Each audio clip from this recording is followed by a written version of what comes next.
வணக்கம் மாணவர்களே, நாளைக்கு இதே நேரம் 12க்கு தமிழகத்தில் உள்ள அனைத்து பள்ளிகளிலும் என்ன பண்ணுறாங்கன்னா, பொதுத் தேர்வு எழுத போகிறாங்க. சுமார் ஒரு 8,00,000 மாணவர்கள் பரீட்சை எழுத போகிறாங்க. ஓகேவா? எந்த விதமான பயமும் வேண்டாம், பதட்டமும் வேண்டாம். நீங்கள் ஹாலுக்குள்ளே போயிட்டு முதல்ல என்ன பண்ணணும்னா, ஒரு அரை மணி நேரத்துக்கு முன்னாடி என்ன பண்ணுறீங்கன்னா, உங்களுடைய எக்ஸாம் நம்பரை பார்த்துட்டு ஹாலில் உட்காந்துருங்க. அதுக்கப்புறம் இன்வெஸ்டிகேட்டர் வருவாங்க. அவங்க வந்து ஒரு சீட்டாக நம்பர்லாம் பார்த்துட்டு எல்லாம் எடுத்துகிட்டு போங்க. அது மட்டும் இல்லாமல் இது வரைக்கும் நீங்கள் ப்ரிப்பரேஷன் பண்ணாமல் இருந்தாலும் சரி, அதை அப்படியே விட்டுடுங்க. விட்டுட்டு நீங்கள் என்ன பண்ணுறீங்கன்னா, இன்றைக்கி மட்டும் என்ன பண்ணி ஒரு ரிலாக்ஸாக சீக்கிரமாக போய் தூங்கிடுங்க.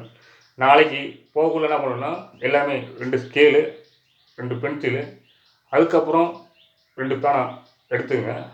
விடிய காலமே எடுத்துங்க. இன்னொரு குறிப்பிட்டு சொல்கிறேன், யாருமே இந்த டயத்துக்கு போயிடுங்க.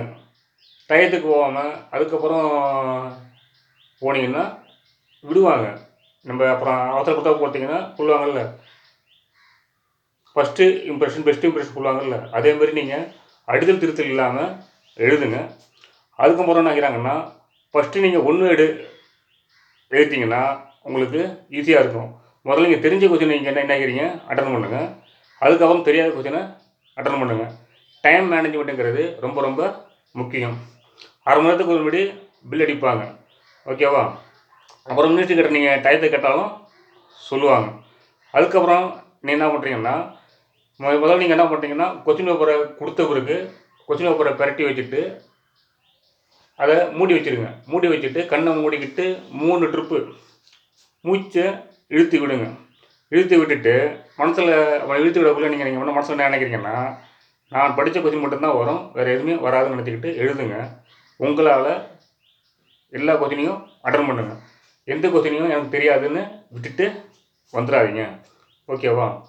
அதுக்கப்புறம் என்ன பண்ணுறீங்கன்னா, எழுதி முடிச்சுட்டு எல்லா கொஸ்டினுக்கும் நம்பர் போட்டிருக்கோமா இது போட்டிருக்கோமான்னு பாருங்கள். அதுக்கப்புறம் ஒரு புக்லெட் மாரி கொடுத்துருவாங்க.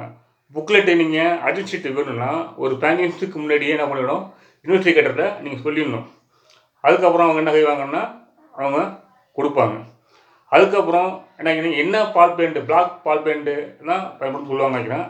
அதை நீங்கள் முதல்ல உங்களுடைய அட்டனத்துலேயும் சரி எல்லாத்துலேயும் நம்பரு எல்லாமே இருக்கான்னு செக் பண்ணிங்க. அதுக்கப்புறம் கையெழுத்து போடுங்க. அதுக்கப்புறம் என்னங்கன்னா, தமிழில் மேக்ஸிமம் என்ன சொல்கிறாங்கன்னா, அணிகிலக்கணம் கேட்பாங்க. அதில் ஓமை அணி அதை பார்த்துங்க. அதுக்கப்புறம் என்ன சொல்லுவாங்கன்னா, கட்டுரை எழுதக்குள்ளே நீங்கள்ங்கன்னா குறிப்பு சட்டம் போட்டு ஒன்றுக்கும் எழுதுங்க. என்னென்னா எதையும் அடித்தல் திருத்தல் இல்லாமல் எழுதுங்க. அடித்தல் இல்லாமல் எழுதுனீங்கன்னா பேப்பர் திருத்தவங்களுக்கு ரொம்ப பரவாயில்ல, இந்த பையன் நல்லா படிச்சிருக்காங்கன்ட்டு மார்க்கு போடுவாங்க. ஓகேவா? தமிழில் நீங்கள் அதிகமாக மார்க்கு எடுக்கிறதுக்கு என்னுடைய வாழ்த்துக்களை தெரிவிச்சுக்கிறேன். அது மட்டும் இல்லாமல் இன்றைக்கி காலையில் ஏஞ்சிங்கன்னு வச்சுங்களேன், ஏஞ்சிச்ச உடனே பேரண்ட்ஸ் காலில் விழுந்துட்டு அதுக்கப்புறம் அவங்கள்ட்ட ஆசீர்வாதம் வாங்கிட்டு நீங்கள் என்ன ஆகிங்கன்னா காலையில் போங்க. ஓகேவா? இதுதான் நான் ப்ரே பண்ணிக்கிறேன். டெய்லி என்னோடய வீடியோவை பாருங்கள், சப்ஸ்கிரைப் பண்ணுங்கள், ஃபாலோ பண்ணுங்கள், லைக் பண்ணுங்கள். திரும்ப சொல்கிறேன், தேர்வு எழுத போகும் அனைத்து 12th மாணவர்களுக்கும் என்னுடைய வணக்கம் தெரிவித்துக்கிறேன். நீங்கள் நல்லபடியாக மார்க் எடுத்து அந்த ஸ்கூலுக்கும் சரி உங்கள் பேரண்ட்ஸுக்கும் சரி நல்ல பேரை எடுக்கும்படி கேட்டுக்கொள்கிறேன். புரியுதா? அவசரப்பட்டு எதையும் விட்டுட்டு போகாதீங்க. பஸ்ஸை நான் விட்டுட்டேன், அதை ஹாலிடே விட்டுட்டேன்னு போகாதீங்க. இன்னொன்று குறிப்பாக எல்லாருமே காலை டயத்தில் சாப்பிட்டு போங்க. சாப்பிட்டு போனோம் அங்கே போய் ஹாலில் போய் மயங்கி விழுந்து இது பண்ணாதீங்க. ஓகேவா? Thank you all. எதையும் பதட்டப்படாதீங்க. நீங்கள் படித்த கொஸ்டின் மட்டும்தான் வரும், வேறு எந்த கொஸ்டினுமே வராது. ஓகேவா? தைரியமாக எழுதுங்க. தைரியம் தான் முக்கியம். பதட்டப்பட்டிங்கன்னா அப்புறம் எல்லாமே மறந்து போயிடும். அதான் சொல்கிறேன், ஃபஸ்ட்டு எடுத்தோன்னு கொஸ்டின் பேப்பரை வாங்கிட்டு ஒரு மூச்சை இழுத்து விட்டுட்டு அதுக்கப்புறம் கொஸ்டினை எழுதுங்க. தெரிஞ்ச கொஸ்டின் அட்டன் பண்ணுங்கள். புரியுது? அடித்தல் திருத்தல் இல்லாமல் எழுதுங்க. 2 வார்த்தை தெரிஞ்சுக்கிறேன். ஓகேவா? தேங்க்யூ.